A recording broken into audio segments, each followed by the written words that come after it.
All You righty. guys, are you going on camera or are you just gonna be Yep, I'm audio? going on camera. Hang on. We're working on it. We're working on it.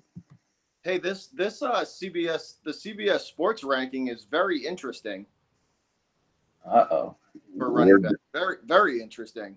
well, we're definitely about to get into it. So we are live over on YouTube as well. So Definitely different because you guys aren't we're streaming through Google Hangouts. So first I just want to start this broadcast off with welcome everyone, ladies and gentlemen. It's your boy El Capitan Robbie J of the Rumboyz Fantasy Sports Network. Ty Boogie here, of course. what's up? Butchers, let them know what's good, Rumboyz Northeast.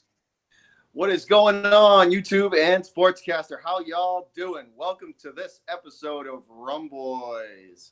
Yeah, buddy. Daily. So this is the very first fantasy football running back summit.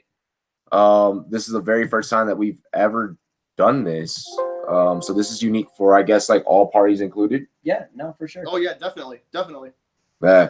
For those that don't know, fantasy football is the Rumboyz staple point. It's how we got our start. It's where we kind of like Where we came from. Yeah, it's where we Straight came from. I'm just give me 1 second behind the scenes really quick. I don't like that he's wearing this fucking Bears jersey next to me. Now that I see it on camera, it's getting to me. Yeah, like we're on camera and we're live, and he's wearing that fucking shit. Like I'm not gonna do a fantasy show with that douche. Eddie Jackson, baby. Eddie Jackson. Look Wait, at- if we're wearing jerseys, I'll break out an old school Patriot Vince Wilfork jersey. Oh, hey, you don't even got to wear a Wilfork jersey. You could just put on some suspenders and call it a day. Go ahead if you want to swap out really quick because I don't want to sit next to this jackass while he's doing that. All right, let me go get my V-Dub jersey. I'll be right No worries. back. And then we're gonna get started. Of course. All right, I'll be back in a sec. But regardless, as he is getting this, just to explain, I know we've been kind of mentioning this the last couple of days. We are just going to kind of open debate, I guess is a good way to say this. Open debate. We all got a couple different rankings in front of us, rankings in our own heads, obviously. So we're just going to debate kind of top 5 running backs. I feel like it's a pretty set list of top 5, but we're going to get into some busts, some There sleepers, we go. some of the guys we met. Oh, yeah. Hold up. Let's Let go. me move back. Let me get back to that. Let's go. Man, Oh, there we go.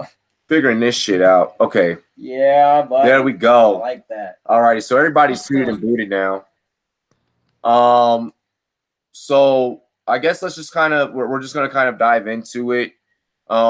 Just so everyone knows, before we get started, we do all love and like each other. We all run this podcast, run these podcasts together, all of our shows. But before we get started, fuck them both. Damn right. Damn right. Let's do this. You know, you're doing a lot of talk. Hold on a second. I gotta get a beer. Hold on. We can't. We gotta do this the right way. Hold on a second. I gave Ty the cold one. I took the Peroni. Yeah, but you took the Peroni. Yeah. You want to switch? I haven't taken a sip yet. That's all right. I could care less. All right, guys, we're gonna get into it. This is gonna be a whole lot of fun. The season hasn't even started yet, and the trash talk has already begun. And those of you on here that do want to be in our fantasy football league, you're definitely gonna have to send us a DM, Facebook, Twitter, Instagram, whatever it is, and let us know. We're gonna, I guess, somewhat soon start filling spots. I think we already got some spots already filled in our heads. But all right, we're ready. All righty. So let's do this ceremoniously. Cheers to me. Cheers to you. Oh, All the Rumboyz and girls, what it do. Dilly. let's go. We butchering people today. Hell You're yeah. gonna be slicing people up like I do. Let's go, baby. I'm ready. So let's go ahead and get into, first pick off the board. Just so everyone knows, this is going to probably be like fairly obvious. Shout out to MH in the chat, Jeremy, Diego, Unemployed Mario, Yamasaki, Karam, Key in the building, No Bread, Drop that link. Alex Sports, all y'all. What is good? Brandon Wilkerson. So the first couple picks I'm gonna say, I feel like we're all agreeing on. We've kind of here's the thing. silently said it. I'm gonna shock you guys with the first pick that I'm gonna take. Oh, Because I've been thinking about it for a little bit. okay. Well, you're one of the newest, not the newest, but you're one of the newest of the company. I mean, go ahead and let's drop your first. Start it out. Let's get it going. I'm taking Alvin Kamara from the Saints. Ooh. What the fuck? You want me to explain why? Yeah. Yes, please. Latavius Murray has zero stamina. Zero. None. He'll be in first down. He'll be in for first down, maybe second. The quote unquote lead back is going to be Kamara. 80 to 85% of the snaps he's going to play. You watch. Okay. Okay. The thing is Kamara and he can catch the ball, so he'll be on third. I'm telling you, you'll see Latavius Murray in short yardage and goal line.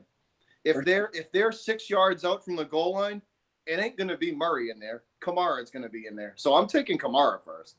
That's the other thing is you don't even have to worry about those short yardage. The Saints never end up in a 2 yard and goal thing. Like Kamara's always 20 yards back and busts a 20-yard touchdown run. So just want to state already that this is not starting off the fucking way that we talked during pre-show. That boy Butcher. Oh, Butcher's coming in with this fucking with this hatchet and just fucking shit up. I'm gonna disagree with you, and I say that even though I'm rocking the Skins, I gotta go Saquon Barkley first off the board.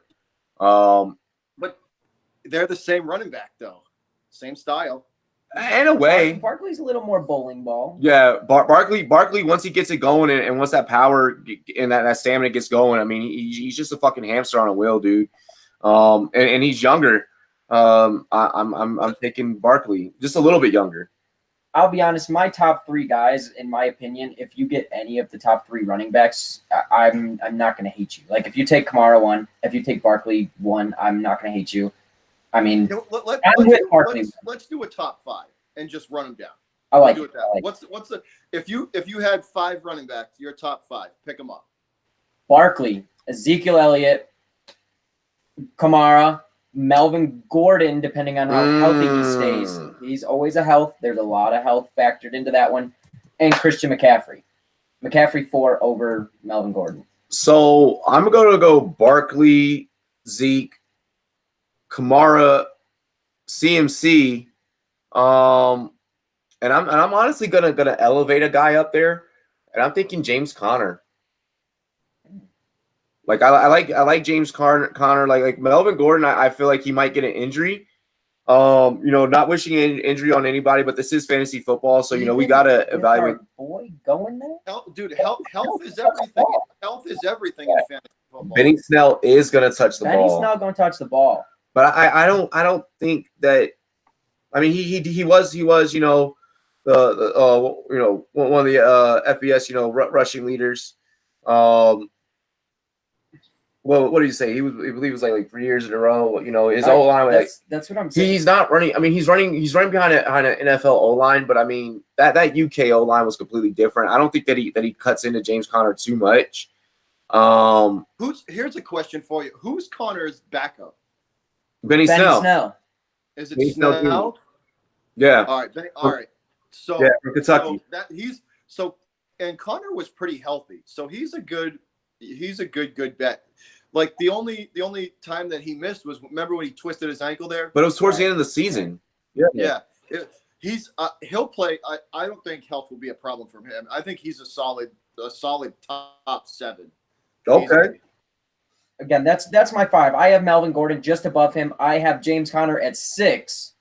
So, I mean, not that we're far off of him, but I got him at 6. I like Melvin Gordon just because the Chargers don't have to go through him, obviously, with Rivers and Keenan Allen, but they played better when they primarily ran the ball and then went play action and found Keenan deep. And that's what I'm saying. I mean, of course, with Melvin Gordon, one of his worst weeks, his worst week was week 14, which was, significantly later in the season. And, if you're the offensive coordinator, you're not running that guy like that anyways. So, I mean, I can agree with you. Let's kind of move out of that top 5. And let's go, kind of 6 through 10. What are you working with, Bobby? 6 through 10. I would probably have to put At least give me 6, 7, 8. So 6, 7, 8. Joe Mixon, Nick Chubb, and Dalvin Cook. Wow. Le'Veon did not make it into 6 through 10. Wow. Here's the thing. I would put Le'Veon. Le'Veon's tough. Like I might exchange Cook for Le'Veon. The only thing that's going to hurt him is the Jets' offensive line is terrible, and you have to take that into consideration. And not only that, he's got to play the Patriots twice, and he never does well against the Pats. So that's 2 games. That's 2 games right there. Or you could even call it 4 games. That's 4 games right there that he's not going to play, that he's not going to produce points in. And most of these fantasy leagues are 12-game leagues, right? Yeah. I mean, I have him RB6. So here's the thing, right? If he's not going to produce good points, if he's not going to produce double-digit points in 4 games out of the 12, that's a quarter of the season. That hurts. That's a quarter of the season. I will say, too, if you think about it, the reason I know you had Joe Mixon in there. So my 6, 7, 8, I said was James Conner. I'm going to go with Todd Gurley at 7. And I'm probably going to go Nick Chubb, at least for the beginning of the season. Obviously, we have the whole Kareem Hunt situation. But I forgot about let me replace my number 6 with Gurley. I'll put Gurley at 6. I'll put Gurley at 6 and then take Chubb out of there. So I'm gonna go Le'Veon and then Gurley, followed by David Johnson. I think that David Johnson has potential to return back to previous form. So yeah, I'm gonna go Bell, Gurley, Johnson, Mixon, and then Chubb. That's just how I feel. I don't trust Dalvin Cook's injury history. We're still wanting to know if Gurley's going to come back healthy, so that's why he dropped from 6 to 7. Le'Veon took a year off. Of course, we don't want him to Des Bryant himself, but that's why I don't have him in the top 5. I will say though, I'm looking at a list, right? I'm looking at a list. Hold on, 3, 4, 5, 6. Spotlight in the building, yes, sir. So get this, right? What 10, up? 10 to so that's 10 to 14, right? It goes like this. It goes like this on CBS. Johnson, Chubb, Cook, Derrick Henry. And then Gurley is outside the top 10 this year for 2019. At least according to what CBS is saying. But I think that's because people are that's fantasy guys worrying about this injury that we don't really know yet. According to Gurley, he's stating that he's healthy. No, I think it was just a pull. I think it was a bad muscle pull, and he's good. But I do think this year, I think Gurley is good. Here's what I'll say. I think Gurley will do well, but I don't think the Rams will be back to the same place they were last year. No. I think they're gonna suffer from Super Bowl hangover. Yeah. I think they'll still win 10+ games. Exactly. Yeah. They'll still be a playoff team. I don't know about Super Bowl. I don't know about Super Bowl. They upgraded. Look, the one you know what the Patriots defense did in the Super Bowl? They exposed Jared Goff. Oh yeah. They exposed Jared Goff. The weak link of that offense isn't the line, it's not the receivers, it's not the running back, it's the quarterback. Yeah, and we'll definitely save that for the quarterback episode because I got some shit to say about Jared Goff and being exposed, just from what I've seen on film. Russell Johnson in the YouTube chat is asking, what about the Browns? You got to worry with that situation. Come week 8, Kareem Hunt is back. I mean, but he's gonna have a lot of time off football. Will he suck up carries from Chubb? That's the key. I don't think that he's gonna take up too much. Yes, he will. He's gonna take third downs from him for sure. Would I say that your strategy with Chubb is you definitely have him. So if you're drafting Chubb, you're drafting Kareem Hunt, and the way that you want to work that, you may end up. I would put Hunt as a flex. Put Hunt as a flex. Not with Chubb in the same game. I never trust putting two players on the same team in the same lineup, or the same position, same team. No, I'm saying either one. Either you start Nick Chubb or you you put Hunt as a flex. Yeah. So I mean, that's how I feel about the Browns, Russell. Let's see here. Hey, Arthur, I love fantasy football as well. Well, let's go 10 through 15 because this is where we're all going to start debating hardcore. This is where it's going to go down. So 10 through 15, Butchers, what do you got, brother? Give me a sec. I just lost my damn page. Hold on a second. You're good. You're good. Well, I'll start it then. I'm going to go start it up. I just lost my lower on the list, but I am high on the dude, and I think he's actually going to ball the hell out. I like Philip Lindsay, bro. Oh, okay. No, I love that pick. I love that pick. I'm not going to put him at necessarily 10, but 10 through 15, the dude is a 12 or 13 guy. Listen, for a flex guy, for a flex position, that dude is easily top 5 flex guys. Easily. For sure. Yeah. I mean, again, if you're one of those people that likes to go running back, wide receiver, Philip Lindsay could be there that third draft, like that third time around, and he could be a starter for the season. Like a flex, if you get Lindsay as a flex, like you're in good shape, but you could start the dude. So BKB, I do know that yes, Lindsay, dealing with dealing with the injury. I am not on the Royce Freeman train. I know there's a bit. I don't like Freeman either. Yeah, I don't like Freeman. Not a fan. That is Philip Lindsay's backfield. That is Philip Lindsay's team. Freeman is too up and down. You know what I mean? He'll produce you 16 points one game and then 16 yards the next game. Yeah. Yeah. So it's he's too like. For my thing with fantasy is you got to try and pick the most consistent player you can get. Consistency is super key. I agree. It doesn't matter. Dude, when you're picking fantasy, it's consistency and volume. Yep. Who's gonna see the most targets or the most carries consistently through the season? Not in a 3-game stretch. It's who's gonna see from start to finish. Who's going to get the most?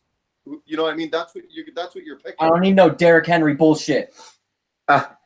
Yo, dude, the way that Henry goes crazy over Derrick Henry, I am so listen, I love Henry could be one of those guys. If you're in a 12-man league, right, and you have a spot on your bench for a running back to stash. For like a late season kind of just stick them there. You know what I mean? Late season back. Yeah. So if you have a spot in the late rounds, I want to say rounds from maybe like 5 on, and he's still there. Take him and stick him on your bench.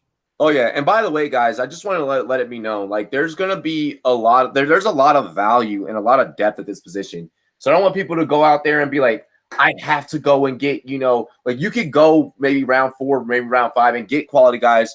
Derrick Henry, is a late season quality guy. I want to talk about another guy, Damian Williams from Kansas City. BKB, Danny Dorito, what's up? I like Dude, this. I got some sleeper running backs too that could be sneaky good this year.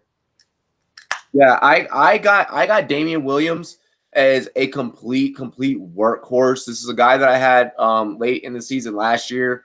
I got him in one of my other leagues, and completely did work for me. I say that you go and you get Damian Williams. No, I'm not disagreeing, especially with that offense. It's high powered, and yes, I feel like they're a pass primary offense, but if they play a couple teams where they're up by a good 14-21 heading into the second half, take the ball, run. Exactly. There's no other question about it. Again, he's one of those guys where I'm honestly nervous about some of these other guys we talked about. Joe Mixon is maybe scrapes my top 10 because the Bengals are going to be behind. They're going to be behind and they're not going to be able to just hand the ball off until they're not going to be. Listen, I would be shocked if the Bengals won more than 5 games this year. Shocked. Exactly. And how does a running back do if your team is behind for 10 of the games in a season? So the Bengals, listen, the Bengals to me are in. They could get the number 1 pick next year. They're going to be that bad, dude. Top 3 for sure. For sure. I say that be careful drafting Mixon. I know that we had a rank, a little bit earlier at the beginning of the show, but definitely be careful with Joe Mixon, just for the simple fact that I think he's probably going to be our first bust off of this list that we talked about. Le'Veon also, as hard the as offensive look, Cincinnati's offensive line is terrible too. I'm saying absolutely. The Bengals offensive line is awful. And you got to keep the team healthy. Like AJ Green, maybe not major catastrophic injuries, but like he keeps going down. Toe injuries, BS like that. Andy Dalton's getting ready to walk out the door. Like at this point, we're ready for that. So Mix scares me. It's kind of I could see the Bengals trading Andy Dalton to move up in the draft. Yep. And draft a quarterback. If let's say if the Bengals are ranked like 7th, or like picking like 7th, like 6th or 7th, I could see them trading Mixon to go up. I mean, not Mixon, Dalton. Excuse me, guys, Dalton. Trading Dalton to move up in the draft. For sure. Nope. Yeah. So my top 10. I'm David Johnson's. Honestly, I feel like he squeaks into my 9 for that. So I'm taking Mixon at 10, Damian Williams at 11.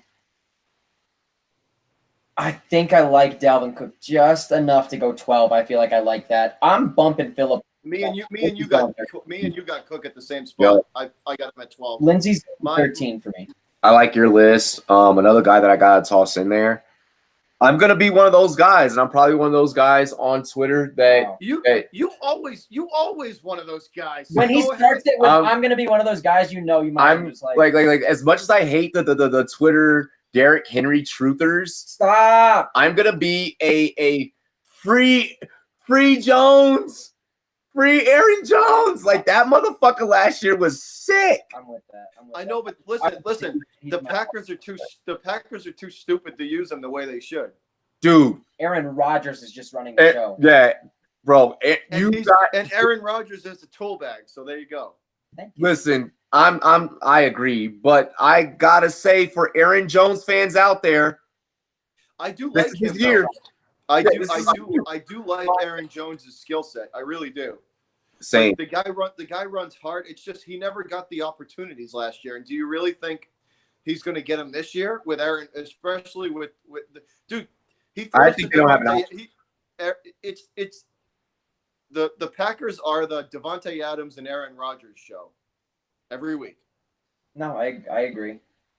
Honestly, though, switching up coaches, I feel like getting an offensive line coach in there, I feel like he's going to understand that you have to run more. I think Rodgers just complains the whole time, but I think it does. Rodgers reminds me of a 17-year-old girl. Yeah, absolutely. You're talking to a Bears fan, my friend. You have no idea. Rodgers has has had so much talent around him, and and yet he's only won like 1 Super Bowl. Come on, dude. Come on. Yeah, no, I'm with that. So I say we kind of, slide into, 16 through 20. After that, I'm probably going to go I'll probably go Sony Michel. Then I'll go Derrick Henry finally.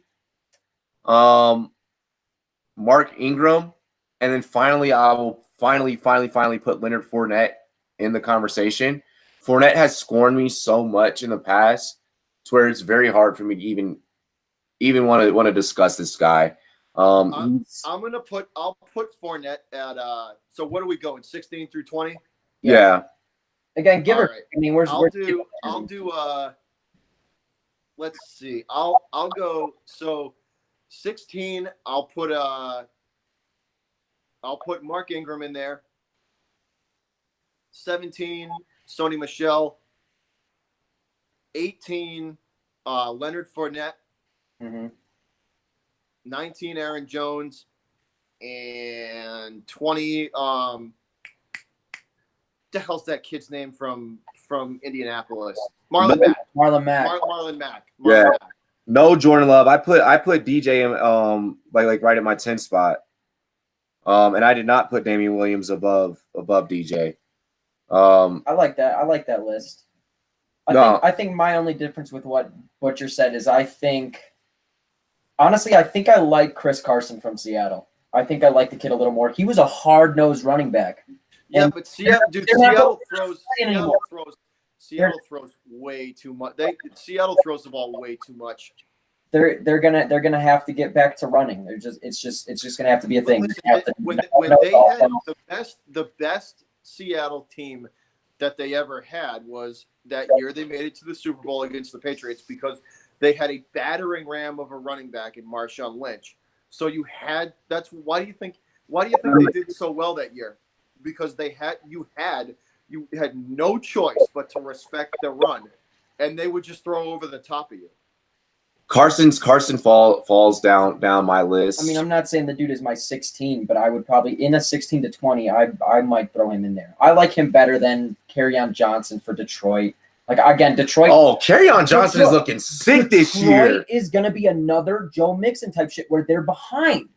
It's not his fault. Yeah, he's a great running back. Robbie, hey, remember, consistency and it's when is the Detroit Lions? When are the Detroit Lions going to be leading games? Never. They need to finish it off. When are they going to put up an average of over 14 points a game? It's not yet. Never. But just wait. What I will say for fantasy, for football fans, not even necessarily if you're a fan of fantasy, just wait for my Kerryon Johnson call. Carry on. Yo, that man is nasty though. Yeah. Again, my only problem with him is playing from behind. That's the problem for me. I got so really quick. I'm gonna put Carson I'm gonna put Kerryon above Carson. I mean, they're still gonna be in that same range. Actually no. Carson's gonna still fall for me. Jordan Howard above him. I got Kerryon somewhere. I got Kerryon somewhere between maybe like 23 and 26, somewhere in there. Yeah, that's where I'm envisioning a lot of these guys. Simply because Seattle doesn't run. Seattle doesn't run the ball. Now, how about concussion protocol Freeman? Devontae Freeman. Fuck no. Oh, dude, Devontae Freeman's going to be a bust this year. I wouldn't go near him with a 10-foot pole. They're still so consistent throwing the ball. I mean, why would you? Nope. Freeman has to be down way down the bottom of the list. Listen, I know that with a couple of leagues that I participate in, we donate to CT research, and concussions and CT is definitely not a joke. But Devontae Freeman has a head of tissue paper. He can't stay healthy. Coleman's out there. He can't stay healthy. No Tevin Coleman. I think that all of these fantasy analysts that have Freeman in, that top 30 are drunk. Oh no, dude, he's not even Freeman to me wouldn't even be in the top 50.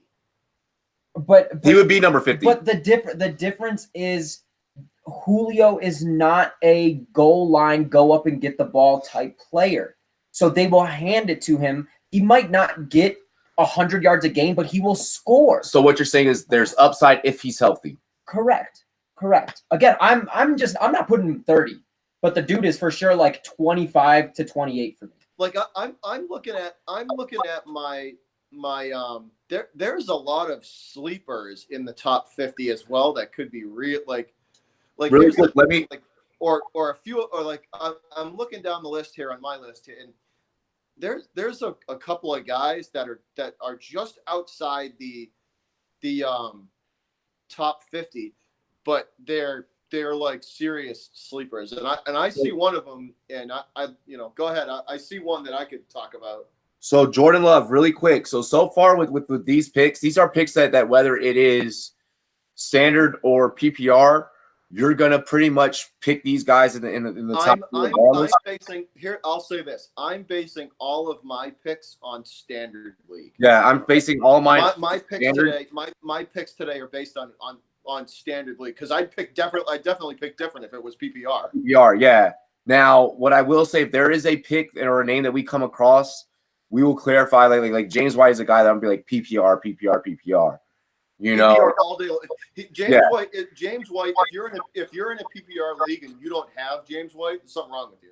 Exactly. Yeah, you're drunk. Well, he's a solid 15 to 20 pick difference between the two. Yep. Like, shall we bring in our first rookie to the conversation? I got a rookie that I think is going to have a sneaky good year. I think we might be thinking of the same guy. Go ahead. Damian Harris from the Pats. What the fuck? We're not thinking about the you same got too guy. many running backs. He's thinking Josh Jacobs. You got too many running backs. Yeah, I'm thinking Josh Jacobs, Oakland. I think the dude emerges as here's why, right? Here's why. Think of the year. LeGarrette Blount scored like 16 touchdowns that one year. That one really good year he had with the Patriots. The Patriots haven't had a good. Listen, Sony Michel he's a good running back, but not great. Good, solid, but not great. He shies away from the big hit sometimes. Damian Harris is going to lower the boom on people when you need to. So look at how many times Patriots are down on the goal line. I mean I feel that, but so I think he could have a sneaky good year for them. Only thing I have to say to Damian Harris is just fucking be on time.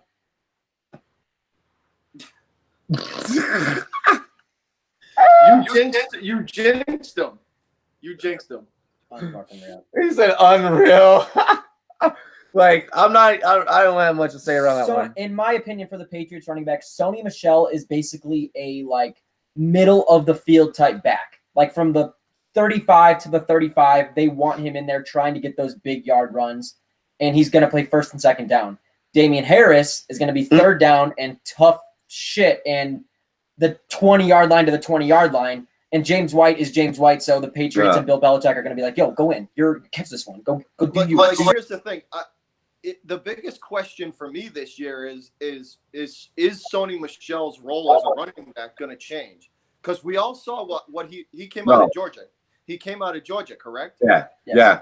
And he wasn't the big banger back in Georgia. He was the change of pace. And so here's the thing, right? Last year, Jeremy Hill, we signed Jeremy Hill last year from Cincinnati. From Cincinnati to be that big type of, banger back down, in the short yardage stuff. And he tore his ACL. So I think they had to switch their game plan up and ask Michel to do something that he didn't really do. Right. So will he go back to like that James White role, or will he stay between the tackles guy with them picking Harris? I say that he still gets touches. He's a high volume guy. Worst case scenario, if he's not your guy in standard, he'll definitely be your guy in PPR. Again, I feel like he's going to play first and second down because he's the primary back there. And then halfway through the season, Harris is going to knock some helmets off somebody, and Bill Belichick's going to go, "Yo, why don't you jump in there real quick?" Jordan Love. I feel like that'll switch up. Jordan Love, you damn right I had to be petty with that one. Kenyon Drake. Damn right, J-Love. Kenyon Drake. Like a lot of year in and year out at the beginning, every year around this time. I'm so fucking mad at Kenyon Drake. Everyone is always mad at Kenyon Drake. Why do you people continue to fucking pick up Kenyon Drake? Why do you people continue to have so much faith? It annoys me. Kenyon Drake Kenyon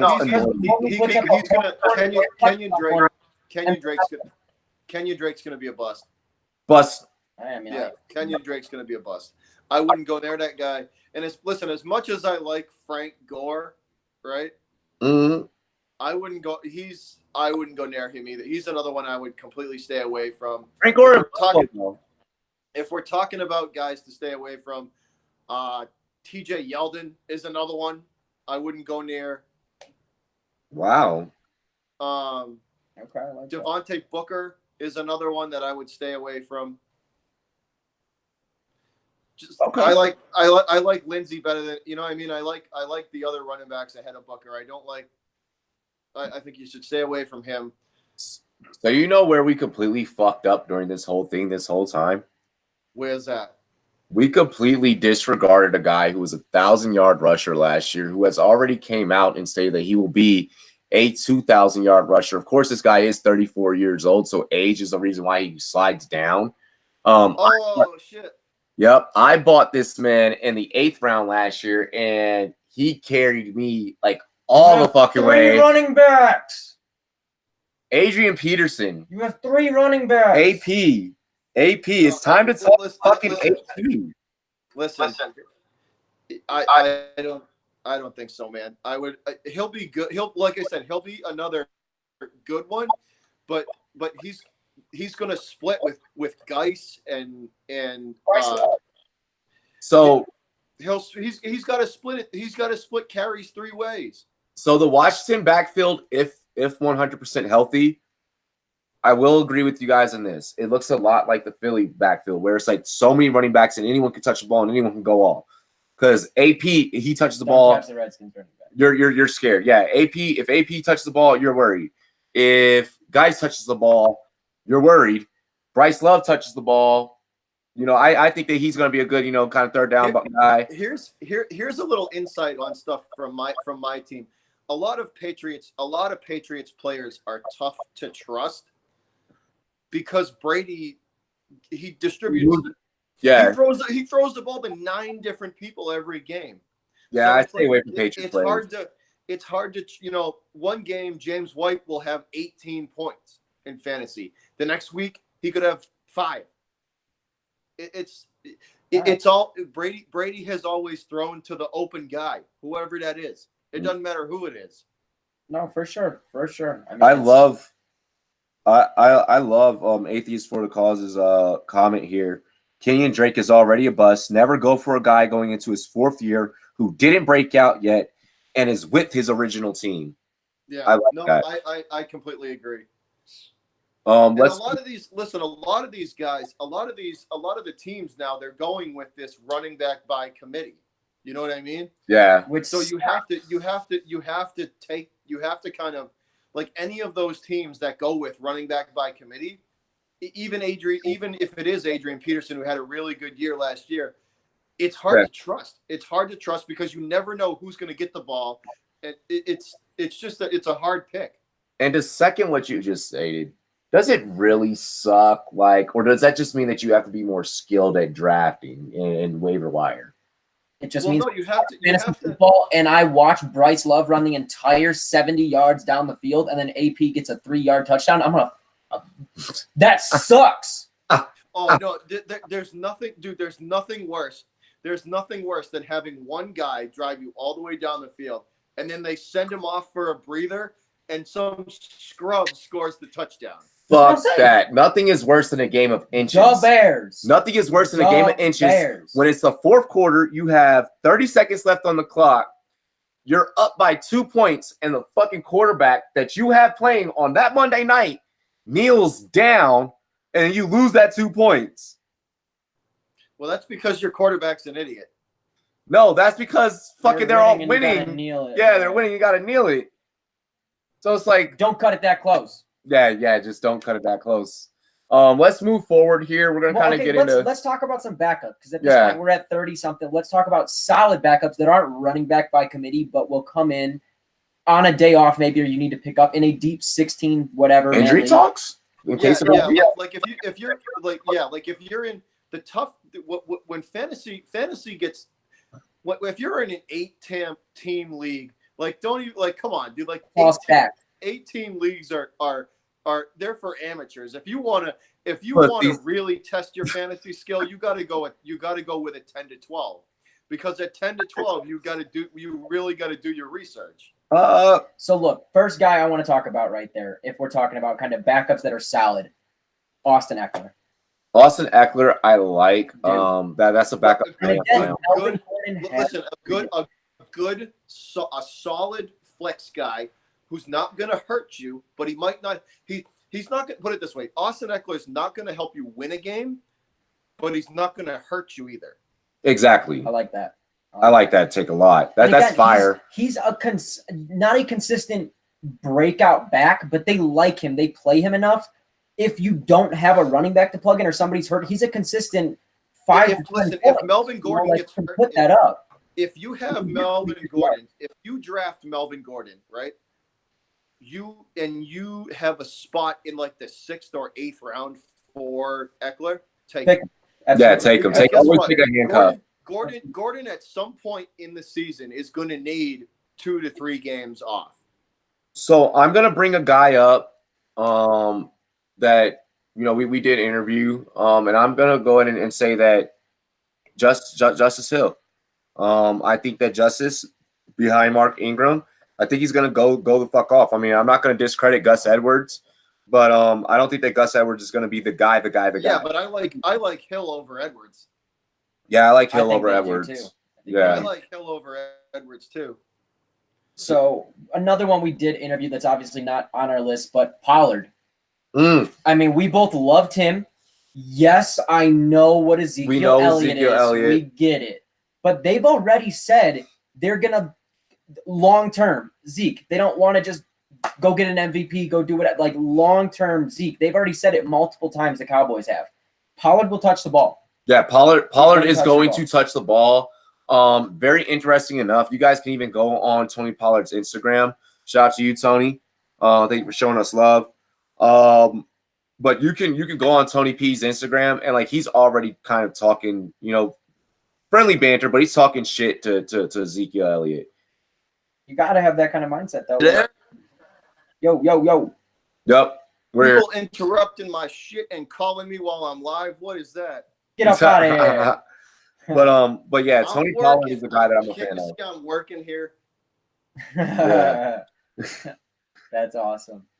I do. I think he comes in well. And again, Benny Snell, we've said it a couple times. I think they try and work him in there. I really do. And it's the Steelers. So they will show you all types of looks. They will show you all types of whatever. You know what's gonna determine with the Steelers and how much they run the ball? How well Juju does too. Yeah, how well Juju does. That's a fact. Because here's the thing: if Juju is bad, then they'll run 70% of the game if they have to. For sure. They'll rotate Snell and they'll rotate in Snell. Yeah. To give Connor a breather. So I got one that I want to drop, and I'm doing this one for Nick on Sportscaster.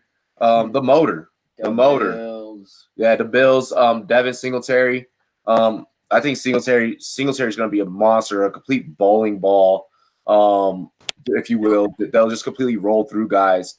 I got Singletary as a goal line type of situation guy. Just kind of come through and hammer it. He's going to get you a lot of touchdowns as standard.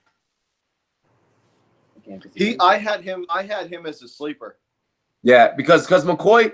So Shady McCoy. Anyone that's asking why we have not mentioned Shady McCoy, I don't think that because Shady is toast.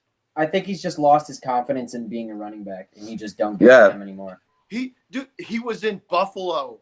Who the fuck wants to be in Buffalo, New York? New York. What's up there, dude? Seriously? Don't do him like that. A lot of fucking snow. That's it. Buffalo, New York. It's just cold for no reason up there. Let's see. I mean, they get owned by the Patriots and the rest of the only team they beat in the division is Miami. Yeah. And somehow Miami seems to and Miami is hot. Miami did beat you guys. Yo, that shit was hilarious. But here's the thing, right? Here's the thing. We never, for the life of me, right? We have won 6 Super Bowls, and we cannot beat the Dolphins in Miami. What the shit is that? What is that? That was. I agree. You guys just will never beat them. That was the most funniest shit I've ever seen. They must just go down. The players just must go down to Miami and just spend all night in the strip clubs and bars. I can't say I wouldn't. And then there's Tom who's like, "What the hell is going on here?" So let's see, who else do we got? Oh, I have one. I have a question for you. So if you get Gurley, do you feel like it's necessary to also draft Henderson? That's a solid handcuff. I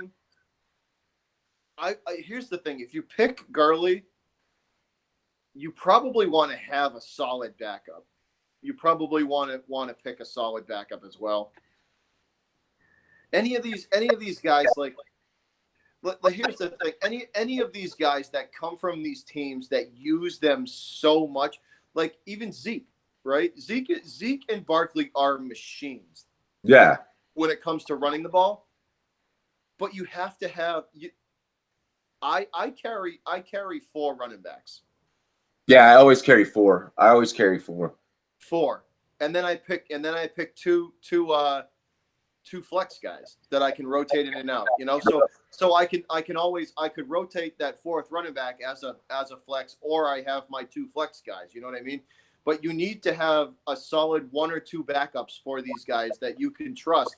Like all the guys that we mentioned in the top 4 or 5 can produce double-digit numbers regularly. The guys, the backups that you pick, you want them to produce anywhere between 7 to 9 points average. Facts. Really quick, I want to talk about Chicago really quick. And their running back situation. I see. It's funny, Ty Boogie. I don't. Chicago might struggle this year. They might struggle. I'm not saying they're going to do bad, but they might struggle. I feel otherwise. Now where I feel like they might struggle is that for so long they're going to struggle offensively. I really like Montgomery. I don't like Davis. I do not like Davis. No, Mike Davis is going to be the guy that gets the ball on 3rd and 1 and goal line situations, and that's listen, right? Just stick. The Bears need to do what the Bears do best. What do the Bears do best? Fucking knock some heads on defense and just work your way on offense. Exactly. Listen. Trickery. Manage, control the game on D, and just all you have to do is manage it on offense. If the Bears can score 23 points a game, they'll win 23 to 27 points a game. They'll win. No, I agree. I don't see our defense. I see our defense up like 17 points a game average. That's what I mean.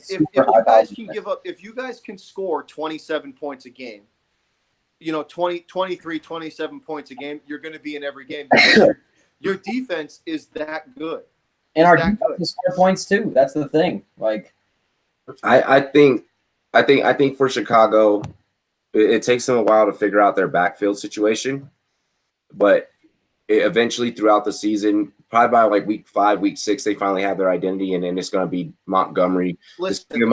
Going show. I think the backfield situation is going to hurt Trubisky because it's going to put pressure on him every game to throw more than he's used to. Honestly, I almost feel like it helps. Like, I feel like Montgomery and Howard are pretty similar, like in just the way they play, the way everything is. So I feel like that's not really going to change for us. Like, losing Howard sucked at first, but getting Montgomery now, I feel like we're not even going to have to find our identity. Like, I feel like they're going to come right back into it. Montgomery is going to they'll probably give Cohen a couple extra touches because he's Cohen at the beginning. Exactly. Montgomery will do well. Eventually, it's going to become Montgomery run, Cohen just be that explosion out of nowhere that we want to put in and scare the hell out of teams. Yeah. And again, Davis is just going to – Cohen's your speed back. Davis is just going to do 3rd, 4th, and 1s and whatever the hell else he wants to do. So here's the thing. The big question for me too is can Cohen play that role all season long and still have the energy that he had in week 3 and 4 in week 16? Because I don't think so. That's what Montgomery's going to be there for. I'm telling you, by the end of it, they're going to switch it up, and Montgomery is going to be our power, run it out back. But I mean, if Cohen has less touches a game, he's going to be more explosive, and I think that's going to work out in his favor. If I was the Bears, 1st and 2nd down would go right to Montgomery, right, easily, every time, not even a question. Because you need to have – when you guys make your playoff run, you need Tyreek Cohen to be playing at 100%. You need him there. I feel like they're just going to be, like, situational. Like, if we're running – I mean, yes, Cohen runs, but it's no secret that if Cohen's in, it's probably a pass out of the backfield or a, some kind of trickery play type shit.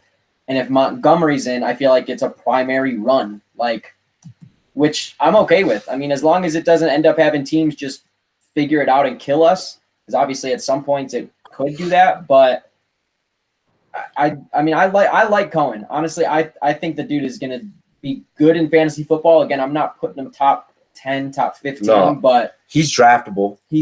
If he's not on a team in a league, you're stupid. Yeah, he's draftable. Stupid. No, he'll be on a team. Oh, with Tariq Cohen, I don't want it to be one of those guys that like when he falls to you and you're looking at your draft board, you're like, man, like I don't really know, like I'm skeptical. Like I think that he's going to be able to put out some good points for you and get you good yardage. Again, he's another receiving back. Like if you can do a little. I like him in PPR. Oh yeah. All right, your phone is vibrating again, Butchers. Is it? God damn it! Really? Stop. Fuck it. All right, good. We good now? Yeah. So I mean, could continue kind of in the backup conversation. Guys like Kalen Ballage, Elijah McGuire, are names that come to mind. Any of them that you would do? Alexander Madison. I like Alex Madison a lot. Dude, CJ Anderson, low key. Now, how about this? He's got shit to prove. Tell me he was pissed at the Rams. He did great for the Rams, and he's going to be a goal line situation guy. Yes, he doesn't end with 100 yards a game, but I can see him ending with a touchdown. Wait, where is he now? And ending Detroit. Detroit? Like, no. Detroit. Wait, CJ Anderson signed with Detroit? Yeah. That's interesting. Because Detroit's already got a couple of good running backs there. It's crap. I didn't think he would touch the ball because Gurley was there and CJ came out of nowhere and was just balling out for the Rams. Yeah, that's because they had them cheeseburgers piled up in the end zone. Hey, I bet you Detroit's got whatever the hell he wants. That some bitch is as fat as I am. Yeah, he fucking Eddie Lacy mode. Oh my God, Eddie Lacy. He became a bust, huge bust. He died. Let's see here. Naheem Hines out of Indianapolis. How do you guys? A question for me that I can't really place is, how do you think that kid Marlon Mack's going to do? Because he did pretty well for Indy last year. I like. But I don't know about this year with him. I don't know about him because now that they have, now that they'll be able to match Ty with Paris Campbell opposite. I worry about that because they're going to be able to go to the air with Ebron in the middle, Ty, and then Campbell. That combination to the air just kind of worries me in terms of Marlon Mack. But I mean, I think he's still going to be solid. I think you can still maybe draft him late rounds, and if he's going to fall to you late rounds, so.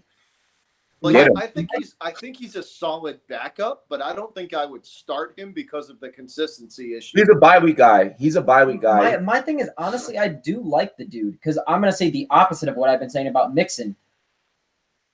That offense you just mentioned is high-powered, straight up. They're going to put up points, whether that's through the air or on the ground. Through the air primarily, but Andrew Luck is a game manager. Like, yes, the dude throws his interception, but he's gotten better at managing the game and not giving it up.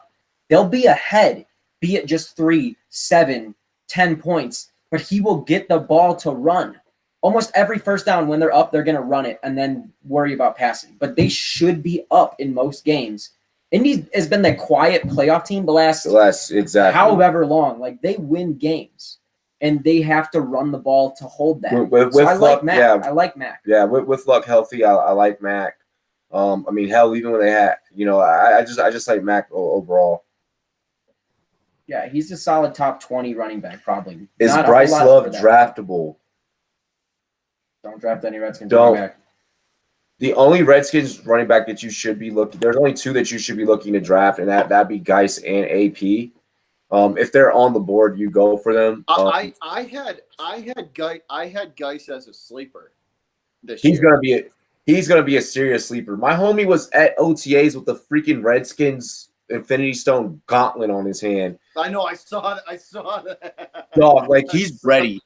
He's ready, and he straight looked like he was like ready to like just snap his fingers. Like I have a feeling that every time he touches the end zone, I do think he's I do think Geis. I had him as one of my top like 5 sleepers that has the potential to break out.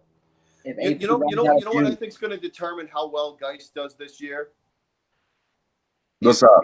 If Haskins is a legitimate passing threat, if Haskins is going to determine how well Geis does. If Haskins is a legitimate threat in the running and passing game, then Geis I think is going to have a good year. If Haskins turns one-dimensional, I think Geis is not going to do well at all, and I don't think you should grab him. Ed Oliver says Trey Quinn for the Skins is a sleeper. He's a receiver. I like that, but I honestly almost want to say the opposite. Like, as weird as that sounds, like a Gruden is definitely the guy to just be like, you know what, this is working, let's do it. If Haskins does decide to not be what they thought, I bet you they, with the running back committee, just start handing the ball off. Like, I think you got a good line, just hand the ball off. I'm gonna be. And here's the thing, right? I like your take about AP earlier because guess what? AP is going to help ease that pressure on Haskins. I feel like when you have a guy like AP who you know can get those 3rd and 3s, 3rd and 4s. When you hand it to him, that's going to take a lot of pressure off Haskins to be able to fit the ball in all these tight windows that you need to fit it into to complete the short 3rd down throws. See, I feel like defenses. So here's why I worry about the Redskins running game. And all those guys that are in the backfield is that defenses are going to key so heavy on the run that it's going to open up the pass for Haskins, and we know what type of passer Haskins is. And Haskins could do damage with his legs this year too. He can do both. He's so dangerous that, like, when you look at that team on paper, and when you try and think about them from a fantasy perspective, it's hard to literally place a finger. I know Ed Oliver's in the chat talking about, Trey Quinn at the receiver position. It's so hard to put a finger on guys that I could sit here and be like, draft this one or, go do that, because that offense on paper to me shows a lot of mobility, a lot of, RPO out the backfield. I see a combination of different things that I'm just like, I don't know how. Like, it's like we can make it fit. I don't know how we're gonna make it fit. Like, I hear you. Yeah, like F1 McLaurin is so freakishly fast at receiver. Trey Quinn is a small, skinny slot guy, but you got Harmon as well, who can go up and get the ball at the highest point, who may even replace Josh Doxson. But if Josh Doxson finally explodes, there's a lot of question marks. Yeah, for sure. Your backfield's a mess. I feel like because we drafted so well, like everything became more of a mess. I'm not saying Bryce Love is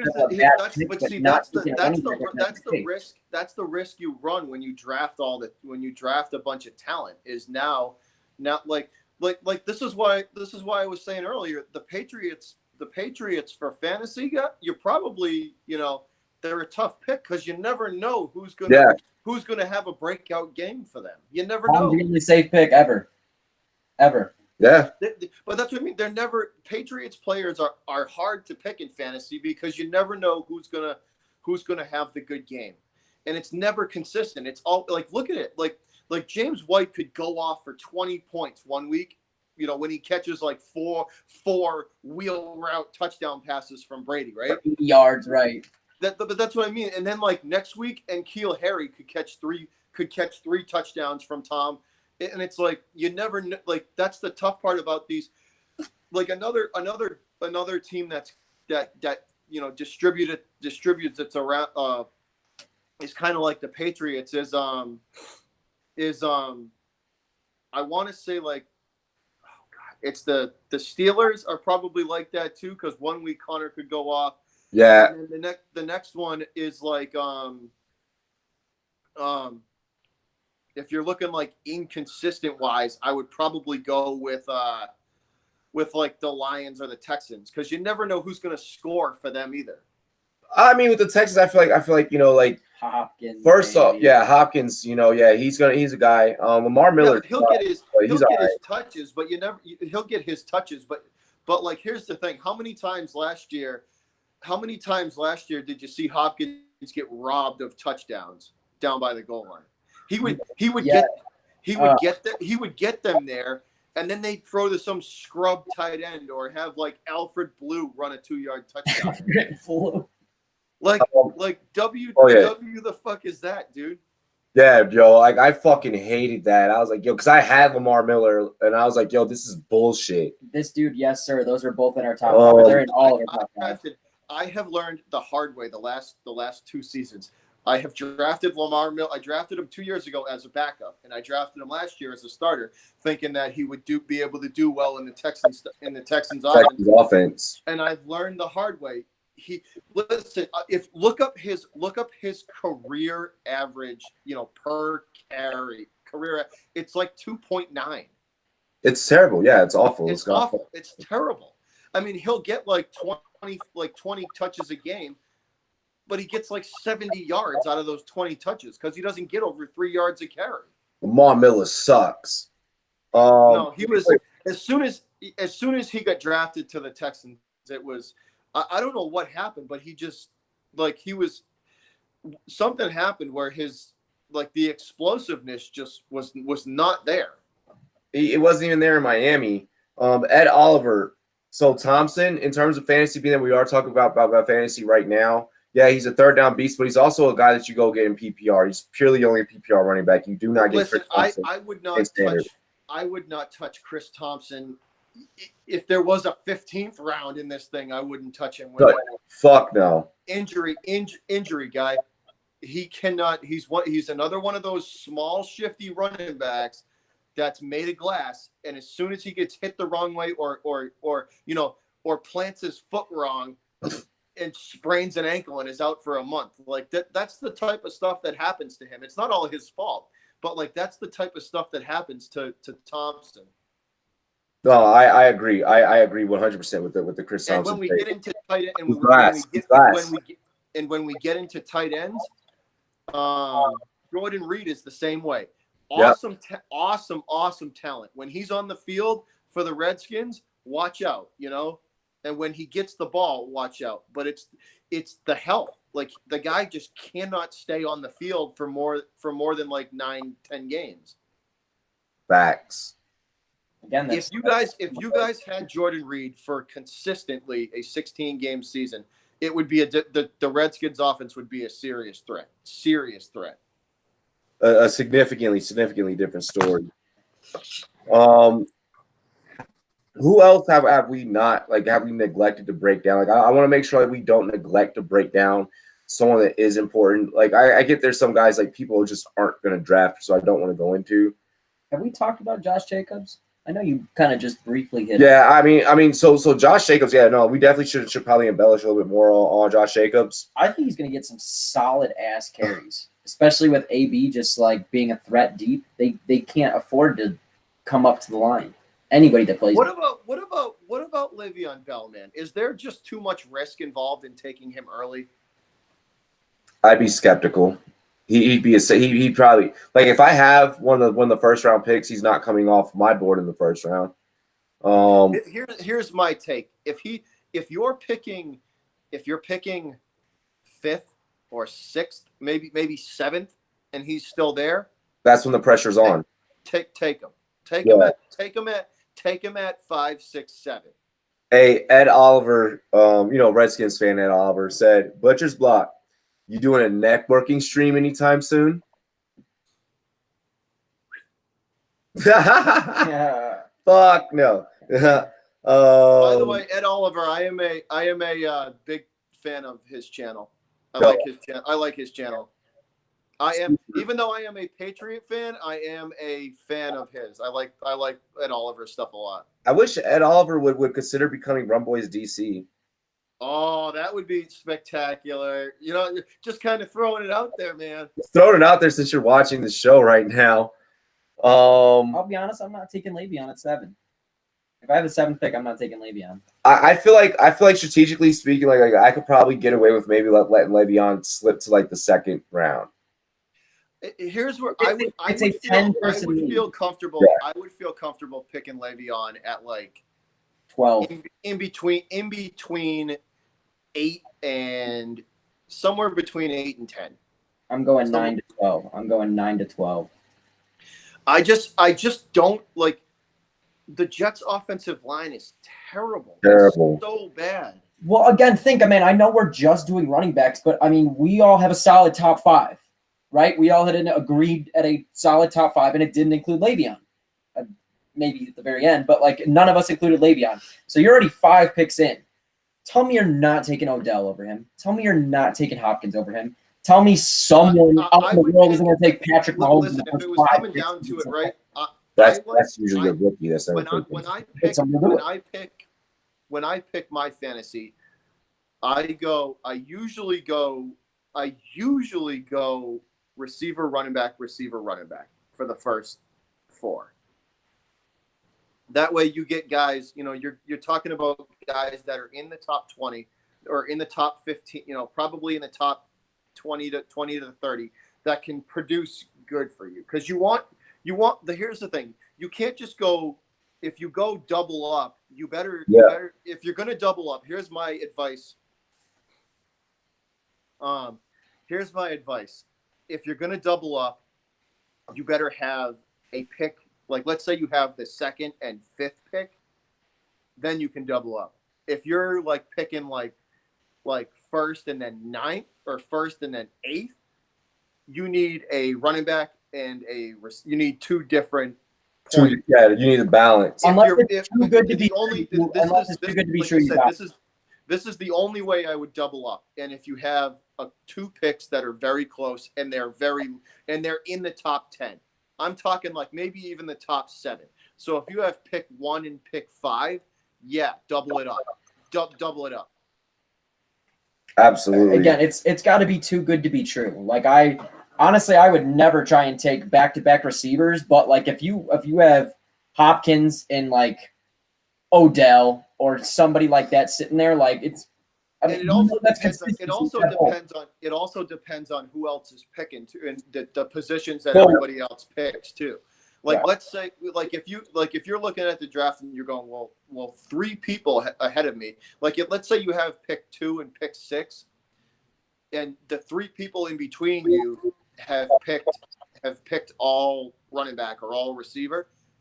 Then you know there's so much involved in how you pick, but it's draft strategy is important. You need to look at you need to look at what's trending, and if you still have let's say you get the number 1 over, let's say you get Zeke or Barkley, and then everybody, let's say the 3 people, but after you pick wide receiver, and another running back that's top 6 or top 8 is still there. Then grab them up. You know, if you want to double up, then go ahead and double up. But unless it's a situation like that, I would not pick back-to-back positions. I wouldn't do that. Now I want to say this, you know, for people that do, you know, believe in, you know, going running back or receiver, because there are people that's their legitimate draft strategy. I'll say that it's just too hard to do for me. To me, yeah, for me, I don't get that. I don't understand that thinking. But for people that do that, I think that this may be a year that you could probably get away with that, just because of how much talent. How much talent is out there. But I definitely always suggest, you know, you want to go out there. Did you just yawn? You tired? You son of a bitch? What the hell is that? You slept till like 11. I was up at 8:15 this morning. I was up at 9:44. And I went to bed at 1 a.m. You guys are a bunch of amateurs. You're a bunch of kids. Yo, hey, 9:44. I was up, but I'm good. I got this. I'm gonna call a fight tonight. To bed at like 5 though. Yeah, we went. Yeah, you're being bad. Chuck says, "What's up, Bobby?" Oh, Chuck Sharp's in the chat. What's up, Chuck? What are you doing, man? How you doing, guys? What's up? Yo, can we do just like a mock draft, but not like a mock where we actually get people together and draft fantasy football wise, and then like just throw it away? We could do a mock draft. We could do a mock draft like this. I pick, you pick, I pick, you pick. We could do a mock draft like that. Shit, let's get a bunch of people in here. Let's get a 5-6 person league, and let's just draft and see what happens way early. Yeah, just like way too early. See what happens. Here's my thing, right? First pick, Patrick Mahomes. Here's my thing. The 8-person leagues are not hard for fantasy because there's still because every pick that you for the first 3 rounds, every pick you get is top 50. So you're getting talent no matter what. No matter what. Every team is so stacked. But that's what I mean. So it's like, you know what I mean? So for the first 3 rounds, everybody is even. It's even money. Everybody's, it's an even playing field for the first 3 rounds. If you really want to get into a fantasy league that's tough, go to a 10 or a 12-person league because then you really got to look at your research. Bro, I played in a 12 like it was a couple. I did. We do 10. We started off with 8, but we do 10. We do 10 to 12 now because that's when it's tough, man. That's when you got to know. You got to know who your volume and that. Yeah, the 10 to 12s are where that's when you get the guys who know what they're talking about and know how to draft and they pay attention to the trends and they do their research. Arthur says, "What's up? What up, my man? Chuck, you should get both a Sean Taylor and a Dwayne Haskins jersey." Dude, how can you not, even if you're not a fan of the Redskins, how can you not like Sean Taylor? Gotta love Sean Taylor. Man, it was one of the hardest hitting safeties ever. Like, here's the thing. I'm a Patriots fan, but I want to buy a Earl Thomas jersey simply because that hit that he laid on Gronk, and even after the game, he broke 3 ribs when he hit Gronkowski. Dude, he hit him so hard he broke 3 ribs. Dude, I'm a freaking fan of Josh Allen, quarterback Josh Allen. I'm like, yo, this kid is nice. Like, I like Josh Allen. It is what it is. Sometimes you just can't help being a fan of certain players. No, but like, here's the thing. As much as we hate, you might have your most hated rival, but like, even like, I could guarantee there's Cowboy and Giants fans that respect Sean Taylor. Oh yeah, you have to. Oh yeah. Like there's certain I can't stand the Yankees. I hate that team so much, but do I respect them for what the organization as a whole has accomplished? Absolutely. And the same thing with the Giants. When they beat us twice in the Super Bowl, and it was because of coaching and game plan, and they executed it perfectly. Yeah. They beat us. The Giants both times beat us fair and square. They executed that game plan. I mean, yeah, the Tyreek Hill catch was lucky, but they beat the hell out of the Patriots that whole game. They came back. You know what I mean? So it's like you have to show respect where it's at. Like if it's deserved, you gotta give it, man. Yeah. Bobby Arthur says, "What's up?" He told me to tell you what's up also. What's up? Hey. Let's see here. So here's the thing. I got something for you guys. Pick 5 guys who you think are going to be absolute busts that everybody's going to be picking this year. Oh, okay. Let's see here. Everybody's going to be picking these guys, and they're going to be absolute busts. Who do you think? Devontae Freeman's the top of my list. Yeah, Freeman. He is easily number 1 because everybody's going to be so hyped that he's on a different team. Dude, do not go near him at all. Like, do not. It's not necessarily a bust with how high I've seen Joe Mixon. I do not like him up there. Yeah, Mixon. I think. Mixon. If you can get Mixon in the 2nd round, take him. I just like people are looking at him as a top 10 running back, barely as a top 5, and I just. Fournette's definitely one. And I think Mark Ingram's gonna be a bust this year. I don't know about Ingram. But I'm skeptical of Dalvin Cook because of injuries as well. I think Ingram is going to be a bust. I really do. I really do because you got Justice Hill, who's going to take care. Like once Baltimore realizes how good that kid is, he's going to take carries from Ingram. And no offense, but Jackson's going to take carries from him as well. Yeah, no, that's absolute facts. And Ingram has a very specific skill set, very specific. Right. From the 20 to the end zone. Any of those other times or less than 3 yards.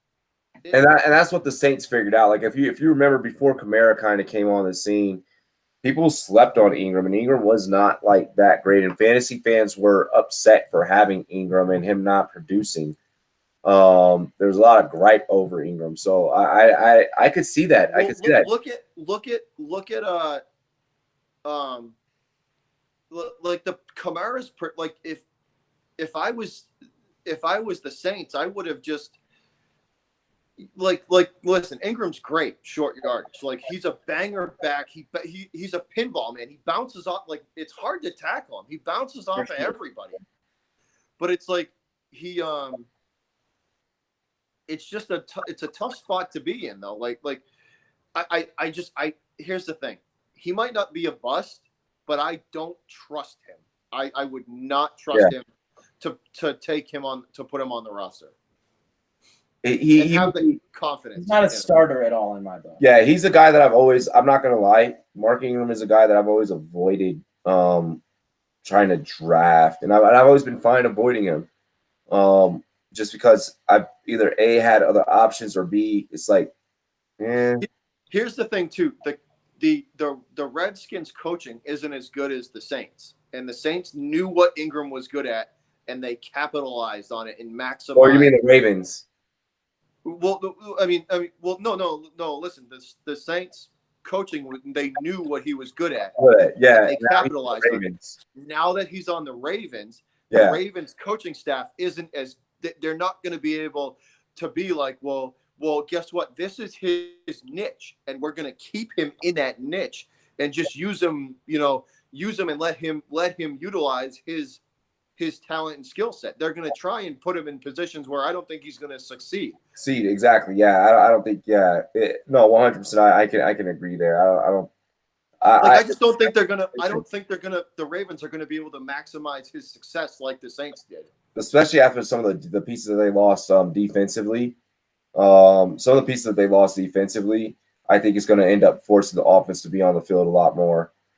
The Bears releasing their new uniforms. I'm still looking at that, deciding if I like it or not. The Bears new uniform. Whoever developed the Bears new uniforms should have literally been fired on the spot.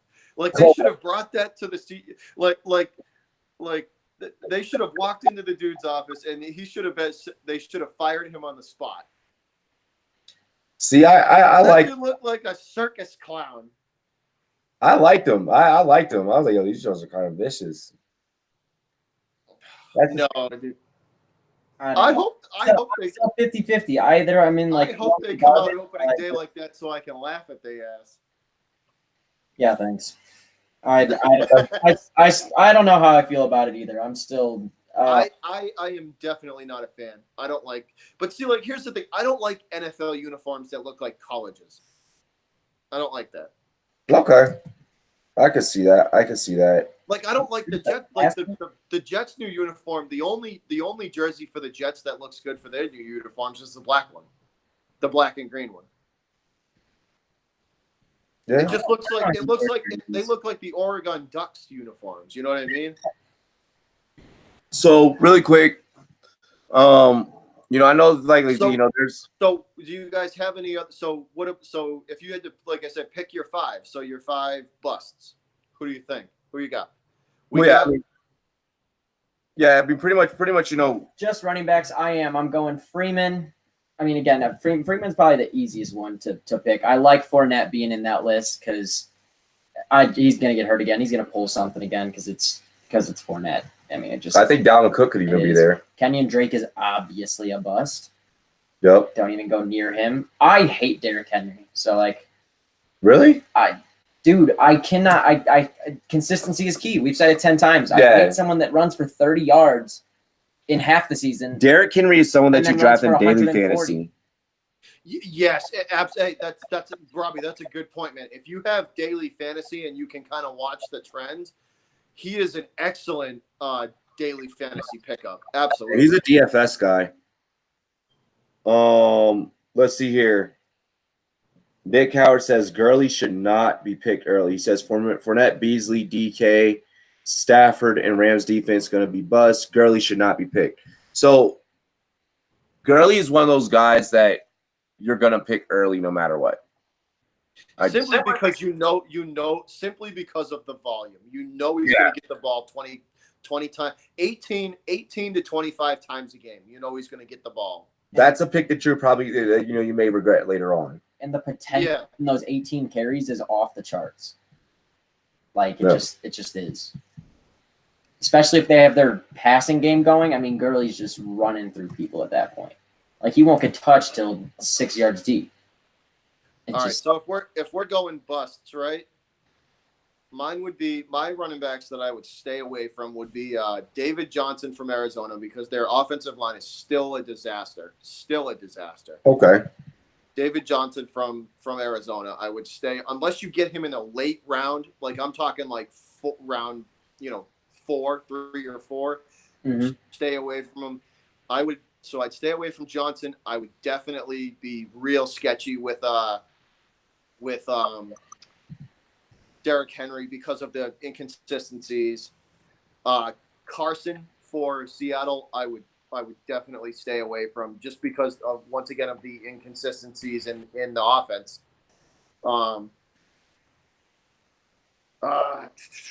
Latavius Murray, I'd also be very skeptical of. I think the Saints seeing how their offense runs and how they utilize power backs.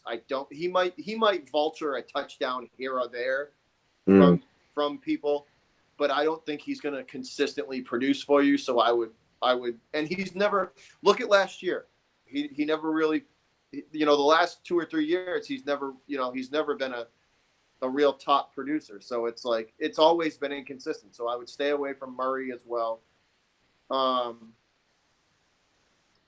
The kid that's taken, what the hell's that kid's name? That kid Ito Smith from Atlanta. I would stay away from him because They're gonna be pass happy. They're gonna be pass happy. That's what I mean, pass happy. And then so here's what's gonna happen with Ito Smith. Just to break that down really quick. Freeman's gonna get injured again. I'm not wishing injury on anyone. Wait, Freeman's with the Texans, bud. No, Devontae. Oh, all right. Freeman's gonna get injured again. Ito Smith, no, my bad. I was thinking of Foreman. Sorry, guys. Yeah. My no worries. And that'll make Ito appetizing from the waiver wire standpoint. You'll grab him off the waiver wire, and he's gonna do jack shit for you. Yeah, he'll produce. You know what he'll do? He'll produce 10 points one game, 10 or 12 points for like 2 games in a row, and then everybody's going to be like, "Oh my god!" And then they're going to go get him, and in the next 4 games, he'll give you 6. Exactly. QC says Murray's the kind of guy you pick up when you need a cover. When you need to cover a bye week, even then it's a risk. Exactly. Shout out to my wife hates me gaming. Thank you for stopping by and dropping a like. I love that screen name. My wife hates me gaming. Awesome. I love it. That's awesome. You know what another one I would also stay away from too. I know he's kind of outside the top 50, or both of these guys are kind of outside the top 50. I would stay the hell away from Doug Martin and what's that? Spencer Ware. That's who it is, Spencer Ware. So I would also stay away from them too, because both of those guys could be flex guys, but don't listen. Do not be tempted. Listen to me. Look at my face. Do not be tempted. Stay away. So if someone gets injured, and Spencer Ware is available, and Spencer Ware is going to be starting that week. Spencer Ware's a good fill-in. Possible pickup. Doug Martin, absolutely not. Doug Martin, no, but Spencer Ware, Yeah, Spencer Ware, good waiver wire guy. Good hand. Yeah, but for one, you don't draft him. He's good if you need one game. If you need a one game fill in, maybe grab him up. Yeah. There's you know why running backs are so tough? It's because a lot of these backup guys, right? The top 10 are going to produce points for you, right? The top 10 and top 12 will consistently produce points for you.